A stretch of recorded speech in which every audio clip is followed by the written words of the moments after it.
ಶ್ರೀ ಚಿದಾನಂದ ಮಹಾಸ್ವಾಮಿಗಳ ಸಾಹಿತ್ಯ ವೇದಿಕೆ ರಾಜ್ಯಘಾಟಕ ಹಿರಸಿಂಧೋಗಿ. ಎಲ್ಲರಿಗೂ ನಮಸ್ಕಾರ. ನಾನು ಸುನೀತಾ ಸೊಲ್ಲಾಪುರಿ, ಬೆಳಗಾವಿಯಿಂದ. ಶ್ರೀ ಚಿದಾನಂದ ಮಹಾಸ್ವಾಮಿಗಳ ಸಾಹಿತ್ಯ ವೇದಿಕೆ ರಾಜ್ಯ ಘಟಕ ಹಿರೇಸಿಂಧೋಗಿ ಇವರು ಏರ್ಪಡಿಸಿದ ಆನ್ಲೈನ್ ಕವನ ವಾಚನ ಸ್ಪರ್ಧೆಯಲ್ಲಿ ನಾನು ಭಾಗವಹಿಸಿದ್ದೇನೆ. ಪದಾಧಿಕಾರಿಗಳು ಕೊಟ್ಟ ವಿಷಯ ರೈತನ ಅಳಲು. ನನ್ನ ಕವನದ ಶೀರ್ಷಿಕೆ ಭೂಮಿಪುತ್ರ. ಕವನದ ಶೀರ್ಷಿಕೆ ಭೂಮಿಪುತ್ರ. ದೇಶದ ಬೆನ್ನೆಲುಬು ರೈತನಾಗಿಹನು, ನಮಗಾಗಿ ಹಗಲಿರುಳು ದುಡಿಯುವನು. ದೇಶದ ಬೆನ್ನೆಲುಬು ರೈತನಾಗಿಹನು, ನಮಗಾಗಿ ಹಗಲಿರುಳು ದುಡಿಯುವನು. ಆಷಾಢ ಮಳೆಗಾಗಿ ಕಾಯುವನು, ಮೊಗದಲ್ಲಿ ಹರುಷವ ತೋರುವನು.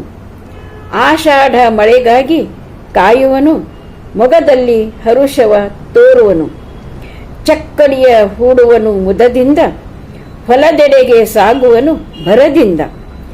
ಚಕ್ಕಡಿಯ ಹೂಡುವನು ಮುದದಿಂದ, ಹೊಲದೆಡೆಗೆ ಸಾಗುವನು ಭರದಿಂದ. ನಮಿಸುವನು ಭೂದೇವಿಗೆ ಶಿರಬಾಗಿ, ಫಸಲನ್ನು ಬೇಡುವನು ಎಲ್ಲರಿಗಾಗಿ. ನಮಿಸುವನು ಭೂದೇವಿಗೆ ಶಿರಬಾಗಿ, ಫಸಲನ್ನು ಬೇಡುವನು ಎಲ್ಲರಿಗಾಗಿ.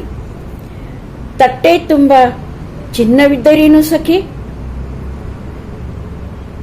ಹಸಿವನ್ನು ನೀಗಿಸಲು ಅನ್ನವೇ ಸಾಕು. ತಟ್ಟೆ ತುಂಬ ಚಿನ್ನವಿದ್ದರೇನು ಸಖಿ, ಹಸಿವನ್ನು ನೀಗಿಸಲು ಅನ್ನವೇ ಬೇಕು. ಹಣಕ್ಕಾಗಿ ಮಾಡದಿರು ಕುತಂತ್ರವ, ನೆನೆಯುತ್ತಿರು ಸದಾ ನೀ ದೇವ ಮಂತ್ರವ. ಹಣಕ್ಕಾಗಿ ಮಾಡದಿರು ಕುತಂತ್ರವ, ನೆನೆಯುತ್ತಿರು ಸದಾ ನೀ ದೇವ ಮಂತ್ರವ. ನಿಗದಿತ ಬೆಲೆಯು ಸಿಗಲಿಲ್ಲವೆಂದು ಬೆಳೆಯನ್ನು ಕೊಲ್ಲದಿರು ಕೋಪದಿಂದ. ನಿಗದಿತ ಬೆಳೆಯು ಸಿಗಲಿಲ್ಲವೆಂದು ಬೆಳೆಯನ್ನು ಕೊಲ್ಲದಿರು ಕೋಪದಿಂದ. ನೀನಿದ್ದರೆ ನಮ್ಮ ಬದುಕು ಚಂದ, ನಿನ್ನ ಜೀವನಕ್ಕೆ ಕಳೆಯು ನಿನ್ನ ಶ್ರಮದಿಂದ. ನೀನಿದ್ದರೆ ನಮ್ಮ ಬದುಕು ಚಂದ, ನಿನ್ನ ಜೀವನಕ್ಕೆ ಕಳೆಯು ನಿನ್ನ ಶ್ರಮದಿಂದ. ಅವಕಾಶಕ್ಕಾಗಿ ಧನ್ಯವಾದಗಳು.